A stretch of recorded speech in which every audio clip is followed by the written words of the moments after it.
Breaking news अवां share कंदा करमपुर का करमपुर बरसा मुबैना तौर अगवा थियल 6 पोरियत बाजियाब गोठ गुल मोहम्मद चाचड़वासी पोरियतन के गुजरियल ॾींहुं हथियारबंद अगवा करे विया हुआ। बाजियाब थियल पोरियतन में मिठल चाचड़, परवेज़ चाचड़, रज़ाक, बिलावल, जहांगीर और हाजी चाचड़ शामिल आहिनि। ख़बर के हवाले से अवां खे आगाह करे रहिया आहियूं। अहम ब्रेकिंग न्यूज़ नाज़रीन अवां सां पूरो ॿीहर शेयर कंदा रहूं। करमपुर खां करमपुर बरसा मुबैना तौर अगवा थियल 6 पोरियत बाजियाब थी विया आहिनि।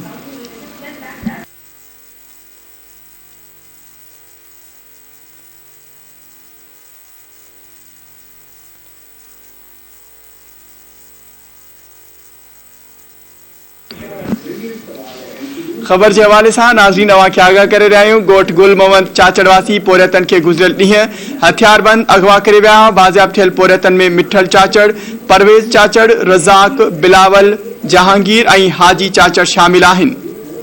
तफसील मालूम कंदासीं। धरती टीवी करमपुर जो रिपोर्टर अमित कुमार असां सां लाइन ते मौजूद है। जी अमित, अपडेट कजो, वधीक छा तफसील आहिनि?